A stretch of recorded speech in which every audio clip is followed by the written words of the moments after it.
Dan renungan kita malam ini adalah bagaimana kita merenungi urusan kita dengan sesama manusia. Dosa yang kita lakukan dengan sesama manusia. Kalau dosa kepada Allah begitu mudah kita untuk memohon ampun. Asalkan seorang hamba menyesal di dalam hatinya, kemudian meninggalkan pekerjaan tersebut, maka Allah akan mengampuni dosa-dosa hamba tersebut.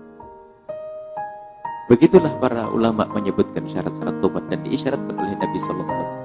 At-taubatun nadamatu. Taubat adalah menyesal. Dan jika itu dosa kepada Allah di samping ada penyesalan, maka dia harus meninggalkan pekerjaan tersebut. Kemudian yang ketiga, syaratnya tobat kepada Allah, azam, berniat untuk tidak mengulangi pekerjaan tersebut. Berniat untuk tidak mengulangi. Kalaupun dia kepleset, berniat lagi untuk tidak mengulanginya. Inilah tobat kepada Allah Subhanahu wa taala.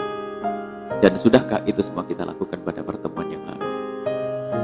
Dan ternyata syarat tobat kepada Allah lebih mudah. Maka kami ingatkan tadi malam, jika ini urusan dosamu kepada Allah, mungkin ada di antara hamba-hamba yang mulia saat ini yang masa lalu urusannya kepada Allah, mungkin pernah berjudi, mungkin pernah mabuk, mungkin pernah melakukan zina, maka adukan itu semuanya kepada Allah dan jangan engkau adukan dengan bangsa manusia. Manusia tidak bisa memaafkan, manusia bisanya hanya merendahkan, manusianya biasa menggunjing, dan manusia adalah bisanya hanya membuat kita semakin putus asa. Tapi ngadulah kepada Allah dengan dosa-dosa itu semua, Allah telah membuka pintu maaf untuk kita. Sekarang dosa kita dengan sesama manusia. Dosa sesama manusia tidak kalah beratnya dengan dosa kepada Allah. Bahkan Allah mengancam neraka adalah urusan kita dengan manusia. Apakah urusan kita dengan orang tua kita? Birrul walidain, yang Allah tidak akan melihat orang yang durhaka kepada orang tua.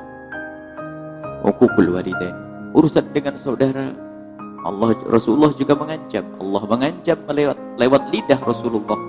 La yadkhulul jannata qati'ur rahim. Tidak akan masuk surga orang yang putus tali persaudaraan.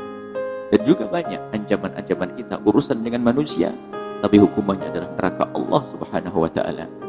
Maka dari itu ayo kita benahi urusan kita dengan manusia yang ada di kiri kanan kita. Kita mulai dengan ayahanda kita dan ibunda kita. Kita mulai dari ibunda kita dan ayahanda kita.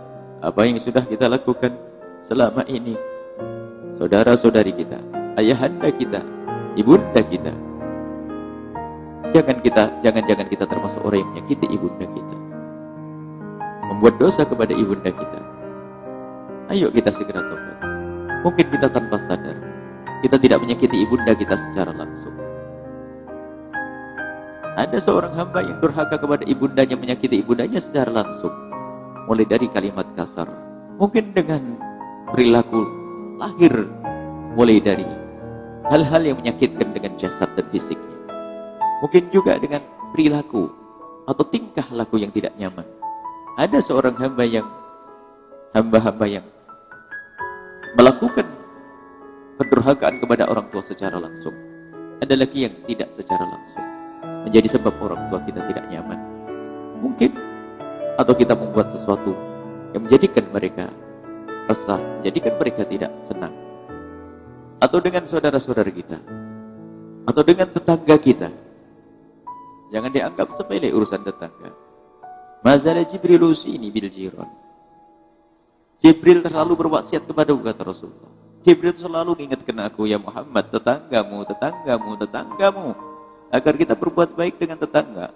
Sampai begitu seringnya Jibril berwasiat seperti seolah-olah antara tetangga dengan tetangga itu mewarisi. Bahkan hubungan dengan tetangga pun Allah melalui lidah Rasulullah mengatakan, man kana yu'minu billahi wal yaumil akhir falyukrim jarah. Yang beriman kepada Allah dan hari akhir, hendaknya dia bisa memuliakan tetangganya. Tidak boleh kita menyakiti tetangga. Urusan dengan manusia ini penting sekali. Dan awas, banyak dosa-dosa itu rata-rata adalah urusan kita dengan manusia yang menjadikan Allah murka. Mulai dari yang namanya menggunjing. Menggunjing adalah di saat kita urusan dengan manusia. Maka harus kita benahi urusan kita dengan manusia. Menggunjing dengan manusia. Dan banyak dosa yang dilakukan seorang hamba adalah urusan dengan manusia. Urusan dengan manusia. Dan kalau sudah dosa dengan manusia ini berat. Syarat tobatnya tidak cukup 3 yang disebutkan tadi. Nanti ada tambahannya, bagaimana kita harus mencari ridho dari orang tua orang tersebut.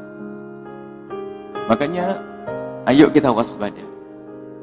Dan bagi siapapun yang sudah punya kesalahan dengan saudara dan sahabatnya, jangan menunda untuk tobat. Jangan menunda untuk tobat. Kita tidak ingin kesalahan itu nanti menjadi bahan untuk kita dituntut di saat kita berada di padang mahsyar. Kita tidak ingin kesalahan yang kita lakukan dengan saudara kita muncul di alam barzakh, muncul di padang mahsyar di saat tidak ada lagi pertolongan kecuali pertolongan Allah. Mengerikan saat itu.